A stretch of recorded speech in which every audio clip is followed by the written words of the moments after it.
Well, it's just 1 week, 7 days more before the FIFA World Cup begins. It's going to be next week, Wednesday, right? June 14th. So close. But Nigeria's first game is June 16th. So, well, the news around everywhere is the fact that the Super Eagles of Nigeria are not ready. Those are not my words.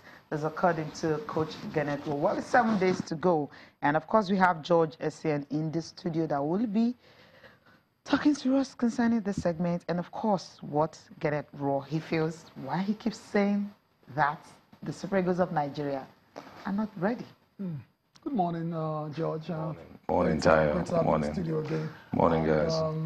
Yeah, the post-match reaction from Gennett Raw after the loss to the Czech Republic is that Nigeria still getting ready for Croatia. It's not exactly getting too dramatic. Yeah, it's trending now. But the game itself, how would you rate that performance against the Czech Republic? Well, I mean, Gennett Raw said the obvious. The team is not ready. And that's due to no one's fault than his. He's been gambling with formations, and he seems to not get it right. You know, you can argue that the teams of 98 and 94 lost their friendlies. I mean, that's what's even trending right now. Lost their friendlies and then went, you know, blazed through the first round, got to the second. What happened in the second round where, you know, we're knocked out on both occasions. So I think he said the right thing, in all fairness. He has seen where the lapses are. I mean, people like Odio Ighalo cannot even score a goal to save his life. That's one thing. The Super Eagles are not scoring goals, and defense as well has to be checked. And so he's seen some lessons. I've seen mine. I'm not a coach, but if some of the lessons I've seen is that Tyrone Oboye should be a starter. John Ogo should be a starter as well. Maybe we should play the 3-5-2 because it worked against Argentina, which is, you know, one of the few friendly games we've actually won. Yeah, so that's it. He said the obvious, really. Interesting. Now, we saw a couple of changes against the Czech Republic. You mentioned one of them already. John Ogu coming in for Joel Obi. That's right. The other one was the other lad coming in for Onazi was dropped. Onazi also. Yeah. Joel Obi also didn't get it. And in came John Ogu. Yeah, John Ogu started. Well. And the other you have Ndidi also started. Ndidi came back from injury. That's one of the positives, really. The fact that Ndidi could actually start, it shows that there's hope, you know, for us. It's been you know, crazy times for the Super Eagles, and the prayer has always been that let's not see any injuries going into this World Cup. I think, of course, collectively we have players that can actually do it for us, but just to get the right mix at the right time is what Gennett Raw needs to do within the next 7 days, you know, for us to get it right. What do you think is the right mix? I mean, the players, we saw the starting line, just the players who started. Should this be our starting 11, or do you have other ideas?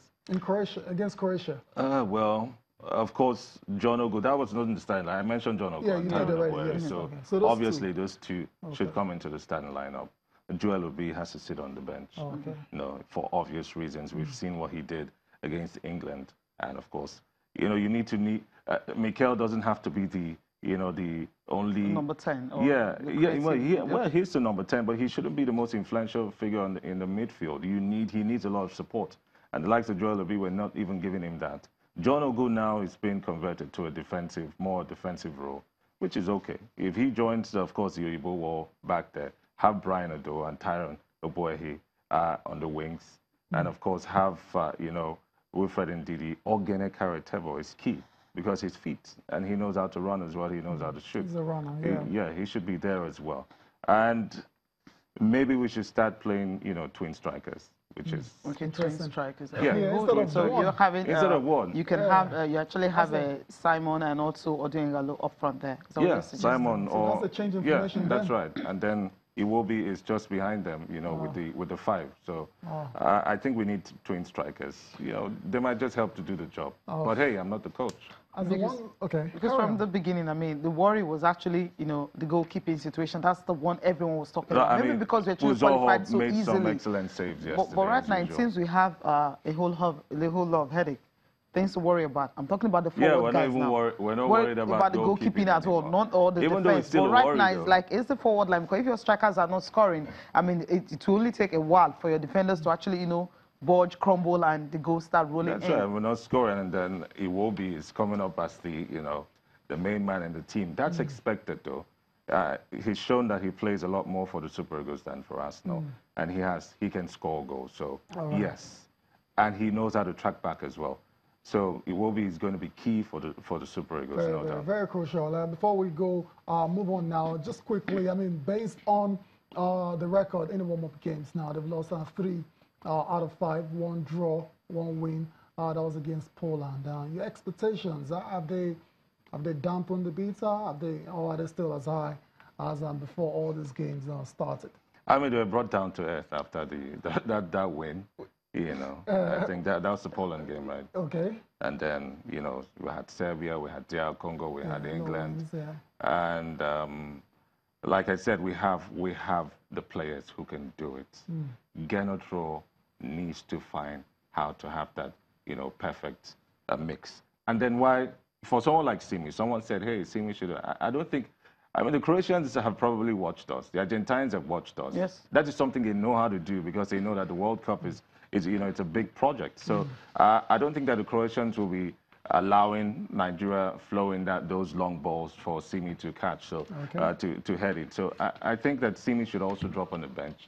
And the Super Eagles have been brought down to earth. I think there should be more discipline in that team, and then, Gernot Rohr effects whatever changes he wants to. Whatever changes, he's got 9 days to do that, and that's what he said after losing against the Czech Republic. We have 9 days to be ready for our first match against Croatia. As of today, we are not ready. I'm not sad because of this result. That's the loss. The result that matters will be in Russia. Straight to the point. No beating around the bush at all. That's from Gernot Rohr. Super Eagles not ready at the moment. Let's go and take more reactions. Okay, more, ex-international, former Super Eagles players have also been speaking on their expectations for the Super Eagles in Russia.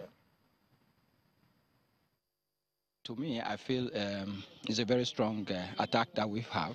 We have Ahmed Musa there, we have Igalo, we have Iwobi. So I think we have a very strong attack this time around. To my opinion, I feel the team is balanced. The only area we were having issues with, I think, from reading from the press over a few months ago, it was the goalkeeping area, which I think they've rectified, and hopefully at the World Cup we will do very well. Realistically, the semi-final, realistically. I think if we win the first game, we'll get out of the group, and this team will get to quarterfinals, I believe. I think they're good players, but one thing that always happens is, can you form a partnership? Can you form a team? That's what I need to see from them. Individually, they're very good. As a team, collectively, is what they have to put together. If they can get that, then they will go very far, because they're good players. I believe it's going to be 1-1 because Nigeria is going to score. We have some good players that can get us goals. And, of course, England. So a draw, 1-1 draw. For the World Cup, see Nigeria get into quarterfinals. Yeah. Yes, honestly speaking, I'm not too comfortable with the depth of the team. When I say depth, you can't win a tournament with 13, 14 players. I'm sorry to say that, but I try to be as objective as I can be. We have some good 13, 14 players that can, play at that level consistently. The other ones, I don't think they can play at that level consistently. And if you look at, competitions, there are cards, people can fall ill, can be injuries. We don't pray for those things to happen, but if it does happen, our replacement, I don't think they're good enough. That's just my worry. But however, let's see what happens. We're backing them with prayers, and first game will actually determine how far we can go. If we win the first game, I'm looking at quarterfinals, honestly speaking. World Cup, to win World Cup now, it's very, very difficult.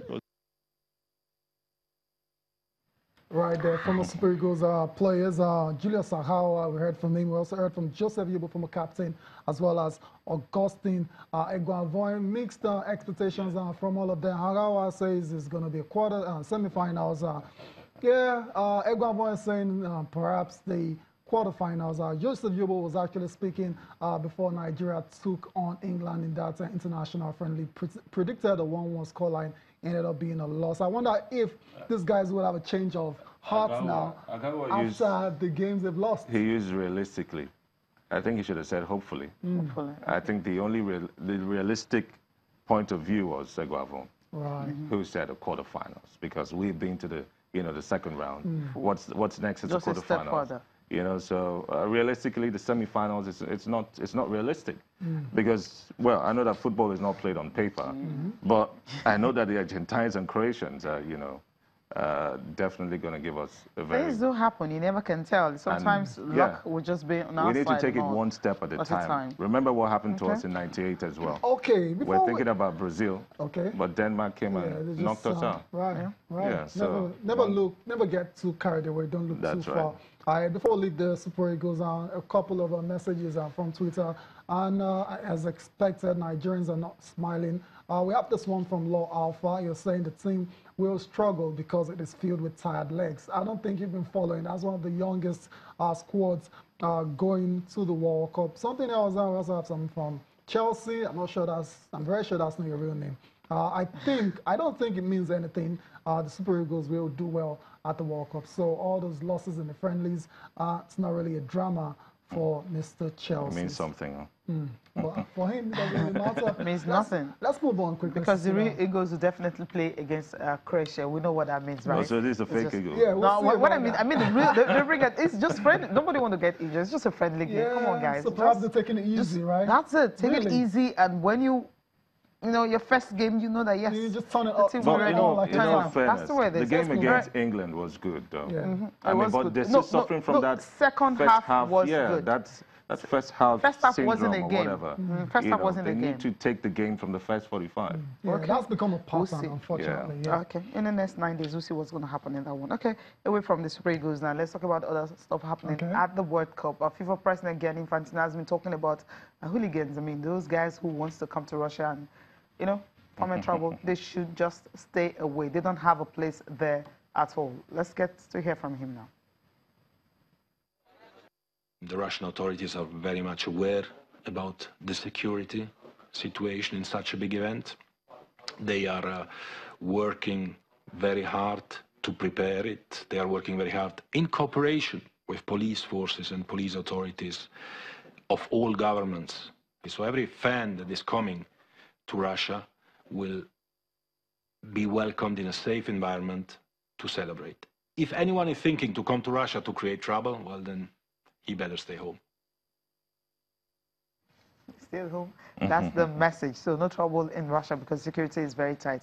Another aspect he was also talking about had to do with racism. I mean, this is something they're really not happy about when it comes to football. We hear from him again.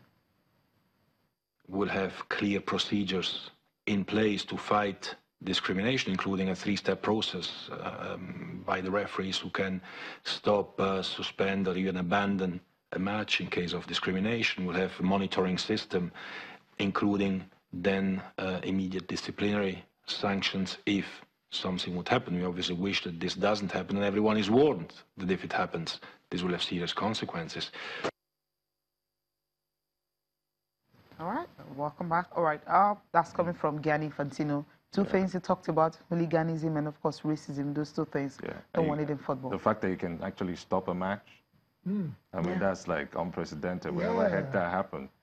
So I hope that after the game is stopped, that the chaos or whoever is involved in this act could be fished out. And then what next? When does the game resume? So, yeah, it's a big step just to prove a point to the world that discrimination is frowned against. Nope. No room for it. Yeah, but the fact is that what happens even off the pitch? What happens when, these Africans or the Caucasians are in the streets of St. Petersburg and all that? So I think they also need to talk about what's going to happen off the pitch as well, because when people come to Russia, whether they're in the stadium or not, they're there for the World Cup. Exactly. So they need to work on that as well. They're not there to be abused At all. Well, we'll go for a break now. We'll come back, continue with the World Cup segment.